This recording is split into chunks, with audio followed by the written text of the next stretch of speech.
The scent of bleach and stale fryer grease clung to the air, a perfume that followed Antonio home no matter how many showers he took. As the new janitor at his own flagship restaurant, he pushed a mop through the dining room after closing, a ghost among the empty tables. His staff had no idea the man in the gray jumpsuit owned the place. Tonight, he wasn't testing their efficiency. He was testing their humanity. And before the last light was switched off, only one person would pass. This was Antonio Garcia's radical social experiment. He had built Sapor from a single food truck into a celebrated restaurant group, but his success had erected a wall between him and his staff. He needed to know the true culture of his own empire. Would the people he paid show basic decency to someone they believed was beneath them? The answer would come from the most unlikely person, a new waitress named Alina, and it would unravel everything Antonio thought he knew about loyalty and merit. Antonio Garcia's story was a modern culinary legend. The son of Mexican immigrants, he started with a single taco truck called Sapor at 23. Through sheer force of will, late nights, and a secret family recipe for mole, he'd built an empire. By 38, Sapor was a brand, 5 thriving restaurants, a coveted cookbook, and a public image of equitable, family-style leadership. But the higher he climbed, the thicker the insulation became. His managers reported only good news. Employee turnover was a sterile statistic on a quarterly report. He realized he had no idea who his people really were. The idea wasn't born from suspicion, but from a haunting memory. Years before, while still working the truck, Antonio had witnessed a well-dressed businessman berate a young janitor in a public restroom over a minor spill. The janitor's resigned, hollow expression stayed with him. He vowed never to run a business where people felt that small. Now, he feared he already did. A disquieting email from a former line cook, alleging a culture of intimidation by a floor manager named David, was the final push. He couldn't investigate as the boss. The truth would hide from him. He had to become invisible. The plan was meticulous. He grew a scruffy beard, traded his tailored suits for second-hand work clothes, and used a backstory of recent hard luck. He was Tony, a quiet man trying to get back on his feet. His disguise was tested on his own executive assistant, who failed to recognize him during a staged delivery to the corporate office. The stage was set. His first undercover shift was scheduled for a busy Friday night at the flagship Sapor downtown, a 200-seat temple to his success. Meanwhile, Alina Mendez was just trying to survive her third week. A 24-year-old nursing student, waitressing at Sapor was supposed to be a flexible gig to cover tuition. She quickly learned the restaurant's unspoken hierarchy. At the top were managers like David, slick and permanently stressed, who favored the veteran servers. At the bottom were the bussers and kitchen porters, and as she would soon see, the new janitor. Alina moved through her shifts with quiet efficiency, dodging David's cutting remarks and the clique of senior servers who hoarded the best tables. The restaurant Antonio saw as his proudest achievement was, from the inside, a pressure cooker. David ruled through fear, publicly shamming staff for minor mistakes. Tips were allegedly pooled unfairly. The veteran servers, led by a woman named Chloe, formed a cold inner circle, ignoring new hires and complaining loudly about dead weight. The atmosphere was one of perfunctory smiles for guests and barely concealed tension behind the kitchen doors. Antonio, as Tony, was introduced with a dismissive wave. "Don't get in anyone's way," David instructed, not making eye contact. Antonio's first night in the jumpsuit was a brutal education. He was invisible. Servers brushed past him without a word. He saw a cook drop a bundle of cilantro on the floor, glance around, and kick it toward Antonio's mop bucket with a smirk. He overheard Chloe joking about a regular customer's wait. He watched David take credit for a hostess's idea to reduce wait times. The email's allegations weren't just true, they were the tip of an iceberg of normalized disrespect. His heart sank. This was the culture his success had funded. Then came the first test. During the pre-dinner rush, Antonio was refilling the restroom soap dispensers when David marched in, followed by a nervous-looking health inspector. David was the picture of obsequious charm. "Spotless, as always," he declared, gesturing broadly. His foot, however, discreetly nudged a wad of paper towels that had missed the bin under the sink. He caught Antonio's eye and gave a sharp, almost imperceptible nod toward the trash, a silent order to clean up his mess. In that moment, Antonio wasn't the owner. He was the help expected to erase a manager's negligence without a word. He complied, his blood running cold.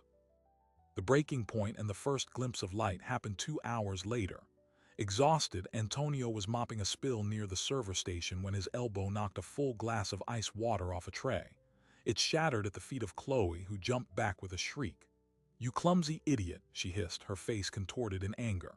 "These shoes are new, look what you did." A circle of servers froze, watching. David stormed over, his focus solely on the disruption. "Tony, my office now. This is coming out of your first check." Antonio stammered an apology, the humiliation complete. He was no longer an observer, he was the target. As he bent to pick up the glass shards, careful not to cut his fingers through the cheap gloves, a different voice cut through the tension. "Here, use this, it's safer." He looked up. Alina was kneeling beside him, offering a small dustpan and brush from her apron. Her expression held no pity, just practical kindness. "Don't use your hands," she said quietly. "It's just a glass." She helped him sweep up the fragments, her movements quick and efficient. Then she did something no one else had done all night. She looked at him, really looked at him, and asked, "Are you okay? Did you get cut?" In a world that saw him as a problem or a ghost, she saw a person. That simple act of decency was a seismic event in Antonio's experiment. It was unscripted, offered to the lowest status person in the room with nothing to gain. While David fumed and Chloe complained, Alina fetched a new glass of water, not for herself, but for the table whose water had been spilled. She handled the disruption without drama. Antonio, his heart pounding with a mix of shame and profound revelation, finished cleaning up. He muttered a thanks to Alina's retreating back. She just nodded, already moving on to her work. Later, during staff break, Antonio lingered near the open back door, pretending to smoke. He watched the staff dynamic unfold. Chloe and her friends huddled, laughing loudly about the new janitor's audition for the circus. David was on his phone, barking at a supplier, and Alina sat alone on a milk crate, her break spent reviewing flashcards for a pharmacology exam, the harsh porch light illuminating the tired circles under her eyes. She took a bite of a family meal roll, the only dinner she'd have time for. The contrast was devastating. The person treating his restaurant with respect was the one he paid the least and who was carrying the heaviest load. Antonio ended his shift reeling. The experiment was a success, but the findings were a personal catastrophe. His restaurant, his baby, was morally sick. David was a toxin. Chloe and her clique were symptoms.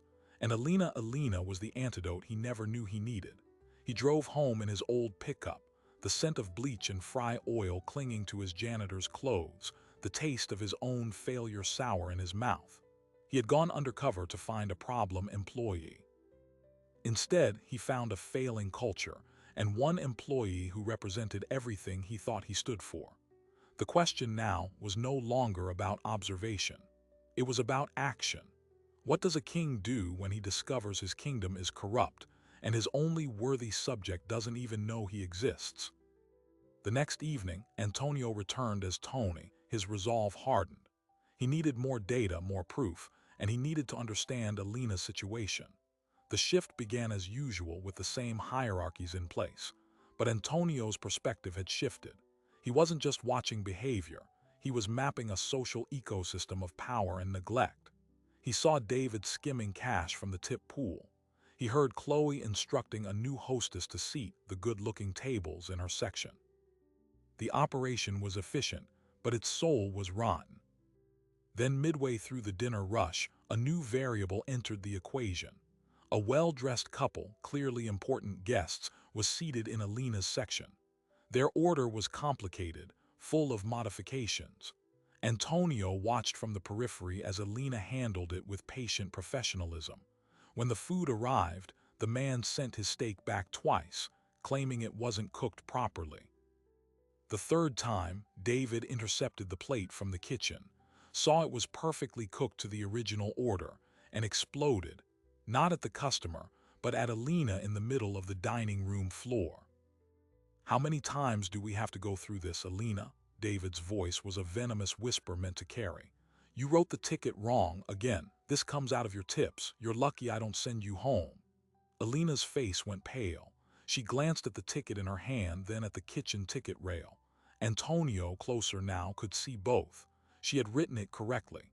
The kitchen had made an error, but David had already chosen his narrative. The customer must be appeased, and the lowest-ranking person present must be blamed. Alina's eyes glistened, but she didn't cry. She just nodded, a mask of resignation sliding into place. "I'm sorry, David, it won't happen again." She took the correct steak from the kitchen window and delivered it with a stiff smile. The couple didn't thank her. Antonio's hands clenched around the handle of his mop. This was more than a bad culture. This was an abuse of power happening in real time to the one person who didn't deserve it.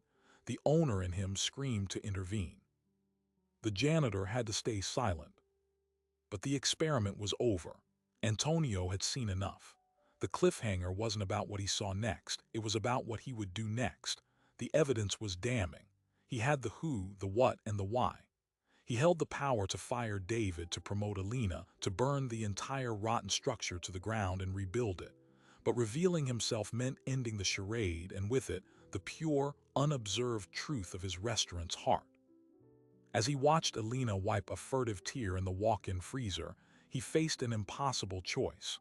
Remain Tony the janitor, powerless but witnessing the truth, or become Antonio Garcia the owner, whose next move would change every life in the building, especially Alina's. The clock was ticking toward the shift's end. His decision would begin the moment he took off the jumpsuit. He chose the jumpsuit. The owner's instinct was to storm the floor and fire David on the spot. The janitor's experience told him that would be a cathartic mistake. David was a symptom, not the cause. The cause was a system Antonio himself had built, one that valued smooth operation over human dignity, where a manager like David could thrive. To fix it, he needed more than a termination. He needed proof, and he needed to understand the full ecosystem of failure. Tony the janitor would work one more week. He would not be passive. The next day, Antonio arrived early. As the crew prepped, he installed a small, discreet audio recorder in his jumpsuit pocket. He also began a subtle counter-operation. While cleaning, he'd accidentally restock supplies at Alina's server station first. He'd quietly fix a wobbly table in her section. Small, anonymous acts of support, the only help he could offer as Tony. His primary mission, however, was evidence. He needed to catch the culture's corruption on tape. The recordings captured a damning chorus. David coaching a server to overcharge on wine for a drunk table and split the difference. Chloe bragging about how she manipulated the schedule to get the lucrative weekend lunches. The kitchen staff's resentful murmurs about stolen break time. It was a tapestry of petty corruption and low-grade misery. But the pivotal moment came midweek, during another staff break. Alina was once again studying, this time a thick anatomy textbook. Chloe and two other servers were counting their cash tips, a violation of the pooled tip policy David enforced for everyone else. "Still pretending you're going to be a nurse," Chloe's voice was sweetly venomous. "Shouldn't you be practicing your bedpan skills?" The other servers laughed. Alina didn't look up. "Just need to get through the semester," she murmured. "Yeah, well, don't get too comfortable," Chloe shot back. "David says your probation review is Friday. With your mistake rate, I'd start looking for another diner to haunt." The cruelty was casual, transactional. It was about maintaining the pecking order. Antonio, scrubbing the nearby sink, felt a chill that had nothing to do with the bleach. Alina's job, her lifeline to a better future, was being deliberately sabotaged. This changed everything. It wasn't just a toxic environment. It was an active campaign to push out the one good apple. Antonio's focus narrowed. He began tailing David's movements with quiet precision. He saw him taking bottles of premium liquor from the bar stock and loading them into his car. He heard him on the phone, negotiating a kickback from a linen supplier. The evidence was mounting from harassment to outright theft, but Antonio needed the final, unassailable piece. He needed to witness David explicitly threatening Alina's position. He got his chance on Thursday night. The restaurant was hosting a large, rowdy private party. The stress level was astronomical. Alina was assigned as the lead server for the group, a poisoned chalice that meant enormous work for a potentially lousy tip. Antonio made sure he was constantly cleaning nearby. He saw Alina managing the impossible order with flawless grace, smiling through insults, navigating dietary restrictions. She was, Antonio realized with a pang, the best employee he'd ever seen. And the system was trying to crush her. At the end of the night, as the exhausted staff cleaned up, David cornered Alina by the computer terminal. Antonio hovered near the mop closet, recorder on. "Your numbers from the party are in," David said, his voice a low growl. Food waste was high, drink spillage. The client complained about the pace. Alina stared at the floor. "The kitchen was backed up, David. I rang everything incorrectly. The spill was when a guest bumped my tray." "Excuses," David cut her off. "Your probation review is tomorrow. Frankly, your performance tonight sealed it. Be prepared to turn in your apron." It was a lie. Antonio had watched the whole event. The problems were systemic, not hers. This was a premeditated execution. As David walked away, Alina stood frozen, a single tear tracing a path through her powder. She didn't wipe it away. She just closed her textbook with a slow, final motion. Antonio's hand tightened around his mop handle. The experiment was over. The evidence was complete. The war began now. But Antonio Garcia was not a man who acted on impulse. He spent that night in his home office, not as the humiliated janitor, but as the strategic CEO. He reviewed the audio files, compiled time-stamped notes from his observations, and cross-referenced everything with sales data and inventory reports. The picture was uglier than he imagined. David wasn't just a bad manager. He was a parasite, skimming an estimated 15% of the bar profits and running a shadow business in stolen supplies. Chloe and her clique were his enforcers, benefiting from the skewed tip pool and terrorizing dissenters. The institutional rot was deep. Antonio's plan took shape. A simple firing would let David walk away, possibly to sue, certainly to spin a tale of unfair dismissal. Antonio wanted a confession. He needed a public unmasking that would not only remove the cancer but cauterize the wound, sending a shockwave through his entire organization. He would use the one thing David valued most, his own perceived power. Friday arrived, the day of Alina's supposed termination. Antonio arrived at the restaurant early, but not as Tony. He came as the owner in a sharp suit before any staff arrived. He met with his genuinely surprised and nervous general manager, a man named Robert who oversaw multiple locations and had been oblivious to the flagship's decay. Antonio laid out the evidence. Robert's face paled. "My God, Antonio, I had no idea." "That's the problem," Antonio said quietly. "We were both up here, not down there. Today we go down there." The plan was a theatrical sting. Antonio would don the janitor's jumpsuit one final time. Robert would call an all-staff mandatory meeting for 30 minutes after the lunch rush. David, expecting to use the meeting to publicly fire Alina, would instead walk into a trap. Antonio's heart hammered as he changed in his own office. This was the point of no return. He was about to dismantle a part of his own creation, and the fallout was unpredictable. The lunch shift was a study in surreal tension. Antonio mopped floors, now hyper-aware of every glance. David was smug, already practicing his speech. Chloe shot Alina looks of pure triumph. Alina moved like a ghost, her spirit clearly broken, just going through the motions until the axe fell. Antonio ached to tell her it would be okay, but he stayed silent. The reveal had to be perfect. At 2 o'clock, Robert gathered the staff in the dining room. The air was thick with anticipation. David stood at the front near Robert, already positioning himself as the authority. Alina stood at the very back, near the kitchen door, as if ready for a quick escape. Antonio lingered in the shadows by the bar, still in his jumpsuit, a silent witness. Robert cleared his throat. "Thank you all for gathering. We have some important business to discuss regarding restaurant operations and staff conduct." David nodded, a condescending smile on his face. He glanced at Alina, then back at the group. "I think I can start, Robert. We need to address a persistent issue of underperformance that drags the whole team down." He was about to name her. "Actually, David," Robert interrupted, his voice firm. "The issue we need to address first is gross misconduct, theft, and the creation of a hostile work environment." David's smile vanished.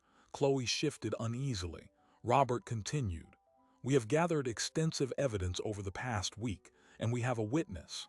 He gestured toward the shadows. "Tony, would you join us?" Every head turned as Antonio stepped into the light. A murmur rippled through the staff. It was just the janitor. David rolled his eyes. "What's this?" "The cleaning crew is snitching now." Antonio walked to the center of the room. He made eye contact with Alina, whose face was a mask of confusion. Then he looked at David, and he began to speak, not in Tony's hesitant mumble, but with the clear, commanding tone of Antonio Garcia. "My name," he said, his voice filling the quiet room, "is not Tony. It's Antonio Garcia. I own this restaurant." The silence that followed was absolute, profound enough to hear the hum of the walk-in cooler. David's face went from smugness to confusion, then to dawning, abject horror. Chloe's hand flew to her mouth. Antonio's gaze swept the room. "For the last 2 weeks, I've worked beside you as your janitor. I've heard every conversation. I've seen every transaction. And I have recorded," he held up his phone, "a great deal of it." He turned his focus to David, who seemed to be shrinking. "You, David, have systematically stolen from this business. You've harassed and threatened staff to cover your incompetence. You tried to fire the only employee here who consistently shows integrity, compassion, and hard work." He then looked at Chloe and her friends. "And you perpetuated this toxicity, bullying colleagues for your own social gain, becoming accomplices to a corrupt system." The room was in shock. Antonio played a select series of audio clips, David's voice ordering the tip skimming, Chloe's voice mocking Alina, the damning conversation about the probation review. With each clip, the color drained from another face. David finally found his voice, sputtering. "This is illegal recording. This is, you can't, I'll sue." "Please do," Antonio said calmly. "My lawyers have the financial records, the supplier statements, and the testimony of every employee you've intimidated." "You're not suing anyone. You're leaving these premises now, and you will never work in this industry again. If you try, every piece of this evidence goes to the police for criminal theft." It was a total, devastating annihilation. David, defeated and exposed, could only stare. Robert stepped forward. "Security will escort you to collect your personal items. Your final check will be mailed after a full audit." As a stunned security guard led a broken David away, Antonio turned to the staff. The anger left his voice, replaced by something heavier, regret. "What happened here is my failure. I built this place, but I didn't protect its soul. I allowed a culture where this could happen. That ends today." He then looked directly at Alina, who was trembling, her eyes wide with disbelief. "Alina Mendez, you have been subjected to unjust cruelty and professional sabotage. You have shown more kindness and professionalism while being treated as an outsider than anyone in a position of power." He took a step toward her. "Your job is not only safe. Effective immediately, you are promoted to front-of-house training coordinator. You will help me rebuild this team's culture. And your nursing school tuition for this semester, and every semester until you graduate, is covered by SAPOR." The gasp that echoed was collective. Alina's hands were clasped over her mouth, tears now streaming freely, but these were tears of shock, of release. The staff looked on, a mixture of awe, guilt, and sudden, desperate hope. Antonio had just decapitated the old regime and crowned its most humble member. The power structure had been inverted in 5 minutes. But revolutions are messy. As the meeting dissolved into a chaotic buzz of conversations, some celebratory, some fearful, Antonio watched the fallout begin. Chloe and her friends huddled in a panicked whisper. Some staff looked at Alina with new, uneasy respect. Others looked at her with naked envy. The problem wasn't solved, it had just mutated. Antonio had won the battle, but he was now standing in the crater of his own making. He had taken a sledgehammer to his restaurant's social fabric. The question was no longer about finding the good employee. It was whether he or Elena could stitch what was left back together into something whole, and whether the staff, now terrified of the owner who had been silently judging them for weeks, would ever trust him again. The real work and the real danger was just beginning. In the stunned silence after the meeting, the real cost of Antonio's victory began to come due. The staff dispersed like shrapnel from an explosion, each piece carrying a different emotion: guilt, fear, burning resentment. Elena remained rooted to the spot, the weight of her new title and promised tuition feeling less like a gift and more like a target being painted on her back. Antonio approached her, his voice softer now. "Elena, I know this is a lot. Can we talk in my office?" She followed him, mechanically, her mind struggling to reconcile the quiet janitor with the powerful man in the suit. His office was a sleek space she'd never seen. Antonio offered her a chair. "First, I want to apologize personally and profoundly. What you endured was unacceptable." Elena finally found her voice, though it was a whisper. "You were there the whole time, you heard everything." "I did," he admitted. "And what I heard from you was kindness under pressure I created. I am so sorry." He explained his initial motive, the disquieting email, his fear of being insulated from the truth. "I went looking for a bad manager. I found a hero in a waitress uniform." But Elena's reaction wasn't the grateful relief he expected. Her eyes were wide with a different kind of fear. "Mr. Garcia, Antonio, the promotion, the tuition, it's too much. The others, they already hate me." "They don't hate you," Antonio said, but even he knew it was a weak lie. "They're scared, and they should be. The old way is dead. You're the blueprint for the new way." He outlined her new role, redesigning training, establishing a real mentorship program, reporting directly to him on staff morale. It was a massive leap from server to management. Elena looked overwhelmed. "I don't know how to do any of that. I'm a nursing student." "You know how to be decent," Antonio countered. "That's the only qualification that matters right now. I'll help you with the rest." Meanwhile, in the dining room, the fractured lines were deepening. Chloe, now stripped of her informal power, was holding court by the bar with the other veteran servers. "So he's a spy," she hissed. "He was spying on us for weeks, and now he's making that little do-gooder our boss. This is illegal. It's creepy." Her narrative was finding purchase.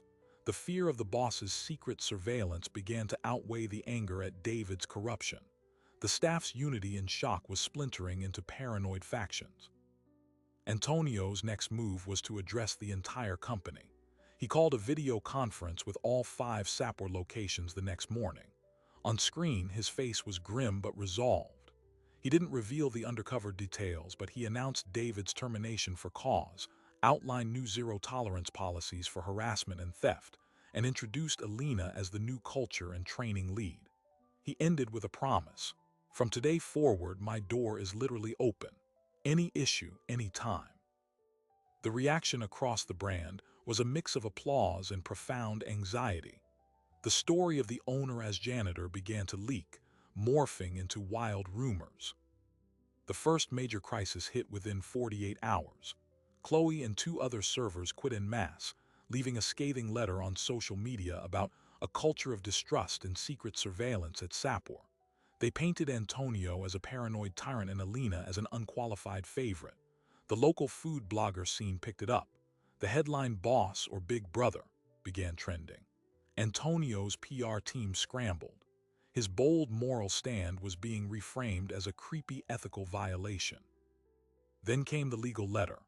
David was indeed suing, not for wrongful termination, but for invasion of privacy and intentional infliction of emotional distress, citing the secret recordings. The lawsuit threatened not just financial damage, but to force all the recorded evidence, including every cruel word, every private staff conversation, into public court records. Antonio's key weapon was now a liability that could humiliate his own employees all over again. He was trapped. Drop the suit and let David walk away clean, or fight it and potentially destroy the trust he was trying to build. Alina, trying to step into her new role, faced a wall of icy politeness. Servers would nod and then ignore her suggestions. The kitchen staff, who had mostly stayed out of the drama, viewed her with skepticism, another front-of-house figurehead. Her attempt to host a simple workshop on respectful communication was attended by only 3 people. She confided in Antonio, her frustration evident. "They see me as your puppet, or a snitch who got rewarded. I'm making things worse." Antonio realized he had thrown her into the deep end without a life jacket. His solution had created a new, more complex problem. But the true "wait, it gets worse" moment arrived via a certified envelope. It was from the State Nursing Board. An anonymous complaint had been filed against Alina Mendez, alleging ethical misconduct and dishonesty in her workplace. The complaint specifically cited her collaboration in a deceptive employer scheme and suggested her character was unfit for the nursing profession. It was a devastating, targeted attack. Alina stared at the letter, her dreams suddenly dangling over an abyss. "They're not just trying to get me fired," she said, her voice hollow. "They're trying to end my future." Antonio was furious. This was no longer restaurant drama. This was a malicious attempt to destroy a life. He knew it had to be someone with inside knowledge, likely someone from the restaurant. The stakes had escalated from professional to profoundly personal. He hired a private investigator and promised Alina he would cover all legal fees to fight the board. "This is my fault," he told her. "I painted a target on you. I will fix this." The investigation revealed the anonymous tip had come from a public library computer, untraceable. But the language used pointed to someone familiar with professional licensing jargon. Suspicion turned to the restaurant staff, but the field was wide. The atmosphere at Sapor became a silent war. Productivity plummeted. Mistakes rose. The restaurant was bleeding money and reputation. Antonio's grand experiment was now a case study in unintended consequences.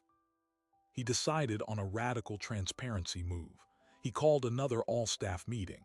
This time he stood before them not as a triumphant king but as a vulnerable leader. "I messed up," he began. "I was so focused on rooting out a cancer that I didn't think about the collateral damage. My method was invasive and it scared you. For that, I am sorry." He addressed the lawsuit, promising to protect their privacy even if it hurt his case. He then revealed the attack on Alina's nursing career, his voice shaking with anger. "Someone in this room or connected to it tried to kill a young woman's dream. That is not what Sapor is. That is what we are fighting against. If you have a problem with me, face me. Do not attack someone whose only crime was kindness." The speech changed the temperature. Some hardened hearts softened. A line cook, a burly man named Marcos who'd kept to himself, approached Alina after the meeting. "My sister's a nurse," he mumbled. "What they did to you is wrong. If you need someone to vouch for you, I will." It was a small crack in the ice, but it was a start. Then the investigation turned up a critical lead. The private investigator, cross-referencing the letter's phrasing with employee backgrounds, found a match. One of the hostesses, a young woman named Brittany who was part of Chloe's circle, had a mother who was a hospital administrator.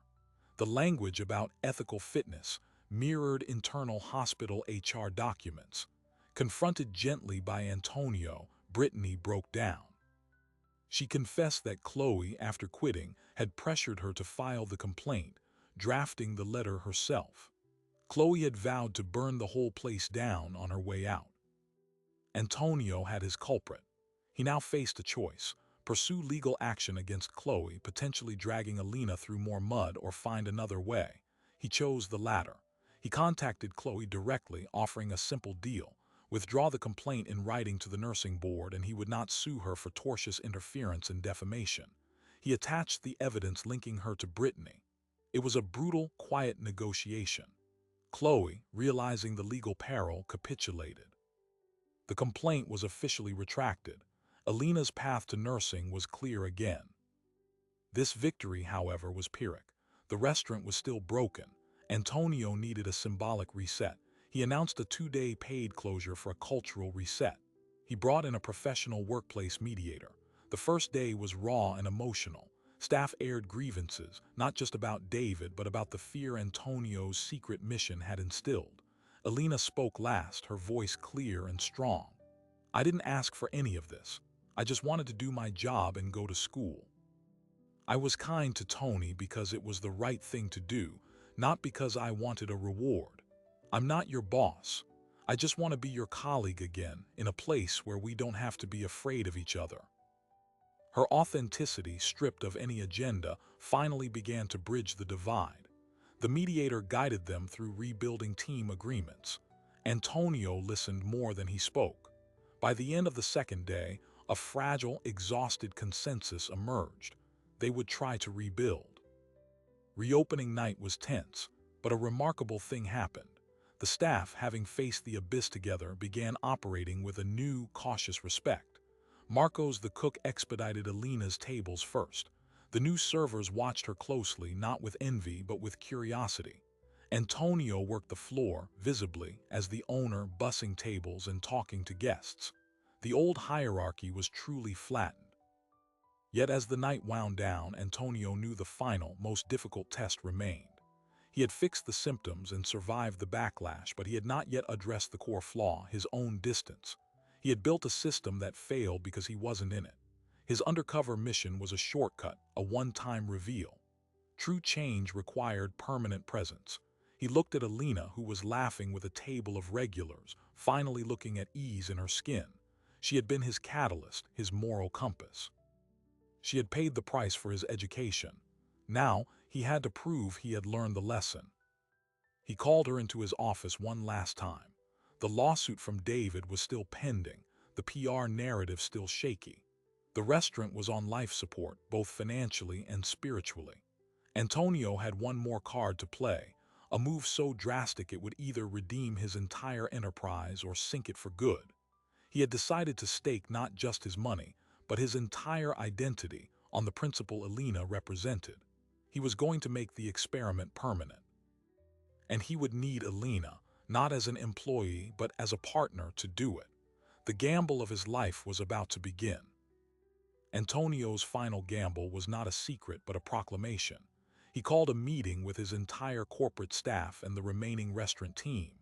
At the front of the room, he placed a janitor's jumpsuit on the table. "This," he said, "is the most expensive uniform I've ever worn. It cost me my peace of mind, my staff's trust, and nearly a good person's future. But it taught me the only lesson that matters. Leadership is not a view from the top. It is a presence on the ground." He then unveiled the ground floor initiative. The plan was radical. Every Sapor manager, from shift supervisors to the general manager, would be required to work one shift per month in a different, low-level position within their restaurant. Bussing, dishwashing, hosting. Not as a disguise, but with full transparency. Their name and role would be on a public board. The goal was not to spy, but to understand, to stay connected, to break down the insulating hierarchy that had allowed David to thrive. Furthermore, a new anonymous reporting system was installed, managed by a third-party ethics firm, guaranteeing no retaliation. Antonio would be the first to participate every month, no exceptions. He also announced the settlement of David's lawsuit. Antonio had chosen not to fight in open court, protecting his staff's privacy. Instead, he reached a sealed financial settlement with a strict non-disclosure agreement. David disappeared from the industry. It was a costly but necessary peace. The legal shadow over the restaurant lifted. For Alina, the changes were profound but gradual. With the nursing board complaint rescinded, she could breathe again. She balanced her final year of nursing school with her part-time training role at Sapor.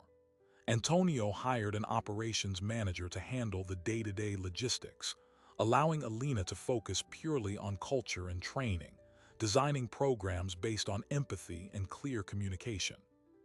She started small, a weekly family meal where staff could air grievances, a peer recognition board, a simplified, transparent tip pooling system. The staff, seeing Antonio consistently bussing tables and washing dishes, began to trust the change was real. Alina's authority grew organically from her fairness, not from a title handed down in shock. The restaurant's atmosphere underwent a palpable transformation. The tension dissolved, replaced by a cautious, then genuine camaraderie. Marcos the cook started helping new servers with menu knowledge. The host team coordinated better with the kitchen. Turnover plummeted. Within 6 months, Sapor Downtown saw a 15% increase in sales, driven largely by repeat customers who remarked on the happier, more attentive staff. Online reviews shifted from praising just the food to highlighting the welcoming vibe and excellent service. Antonio and Alina developed a unique partnership. Weekly meetings in his office became brainstorming sessions where her ground-level insights shaped policy. She convinced him to implement emergency financial grants for staff-facing crises, funded by a percentage of the recovered losses from David's theft. The first grant went to a dishwasher whose car had been totaled. The gesture sent a powerful message. This was a family, not just a workforce. Alina graduated with her nursing degree the following spring. Antonio and the entire Sapor staff attended her pinning ceremony, a row of enthusiastic supporters in a sea of families. At a celebratory dinner afterward, Antonio made her another offer. "The hospital would be lucky to have you," he said, "but so would we. I want to create a full-time director of people and culture position. It's yours if you want it. You can still keep your nursing license active, do per diem work if you miss it." Alina didn't hesitate. She had discovered a passion for healing workplaces, not just patients. She accepted. Under their joint leadership, the Ground Floor Initiative became a celebrated case study in ethical business. It was written up in industry journals. Antonio was invited to speak at conferences, not about mole recipes, but about moral leadership. He always shared the credit and often brought Alina along. Their story of the janitor and the waitress became a modern business parable. The final, surprising detail emerged 2 years after the experiment began. Antonio had been quietly working on a restructuring of the Sapor company. At an all-company anniversary party, he took the stage. He recounted the entire journey, his voice filled with emotion. "I went looking for what was broken, and I found what was precious," he said, nodding to Alina. "This company almost died from a sickness of the spirit. It was saved by a simple act of kindness, and by all of you choosing to build something better." Then he made his announcement. He was creating an employee ownership trust. A portion of the company's equity would be gradually transferred to the employees, with long-term staff becoming literal stakeholders in the success they helped create. And he named the first non-founder member of the board of directors, Alina Mendez. The room erupted. Alina, now a confident professional in a sharp blazer, looked as stunned as she had the day he'd revealed himself. This was no longer a gift or a promotion. It was a sharing of power, an institutionalization of the principles she embodied. The experiment that began with a deception had ended with an unprecedented act of trust. In the years that followed, Sapor expanded, but carefully. Each new location opened with the ground floor principles baked in from day one. Alina's training modules became the cornerstone of onboarding. The company won regional awards for best workplace culture. Antonio still works his monthly ground floor shift. He says it's the most important day on his calendar, a reminder of who he works for. The story came full circle one quiet Tuesday night. A new, nervous janitor was struggling with a clogged sink in the dish pit. A server, a young man who had been hired after the Great Reset, stopped on his way to the dining room. "Hey, need a hand? I used to do this. Let me show you a trick." He rolled up his sleeves and helped. No one was watching. No reward was expected. It was just how things were done now. From a single act of hidden kindness had grown a culture where kindness was no longer hidden. The restaurant had healed. The proof was in the daily, ordinary, decent interactions that had once been so rare. The boss's experiment was over, but its lesson was now the foundation. The invisible had become indispensable. So what does this story of a boss, a janitor, and a waitress actually mean? On one level, it's a satisfying tale of comeuppance and reward. But at its core, it's a stark examination of the silent contracts we all sign in our workplaces. Antonio Garcia's experiment proved that the true culture of any organization isn't found in its mission statement, but in the treatment of its most vulnerable members when no one in power is thought to be watching. The jarring twist, of course, was that power was watching. This raises an enduring ethical question. Does the dramatic, deceptive method justify the moral outcome? Antonio's surveillance breached trust to rebuild it, a paradox he spent years trying to reconcile. His solution, permanent, transparent immersion, was an attempt to answer that very critique. Leadership, he learned, isn't a periodic audit but a continuous presence. The story of Elena Mendez is the anchor. In a world that often rewards cynicism, her simple, unrewarded kindness became the catalyst for systemic change. It's a powerful reminder that integrity isn't about grand gestures, but about who you are in the small, unseen moments. Her rise wasn't a fairy tale. It was a hard-fought validation that decency and competence are not just compatible, but are the essential ingredients for sustainable success. The Sapor transformation challenges a fundamental business assumption that fear and pressure are efficient drivers of performance. This experiment demonstrated the exact opposite. The toxic environment under David was a hidden tax, eroding morale, encouraging theft, and driving away talent. The culture built on respect and visibility, though messier to establish, proved more profitable and infinitely more resilient. This leaves us with a lingering, uncomfortable question. If you were to go undercover in your own sphere of influence, your office, your classroom, your home, what would you learn about the culture you've built or perpetuated? Who are the invisible people in your world, and how are they treated when they believe you aren't looking? Antonio's journey suggests that the distance between leadership and reality is where ethics go to die, and that bridging that gap is the most important work a leader can do. The experiment at Sapor never really ended. It evolved from a secret test into an open principle. It serves as a case study that human systems thrive not on secrecy and hierarchy, but on transparency and shared dignity. The legacy isn't just a successful restaurant chain. It's the proof that a single act of kindness, seen or unseen, can recalibrate an entire ecosystem. These are the stories we hunt for, narratives that peel back the surface of everyday life to reveal the hidden mechanisms of power, character, and consequence. If you want to uncover more documentaries that explore the unexpected turning points in business and human behavior, make sure to subscribe.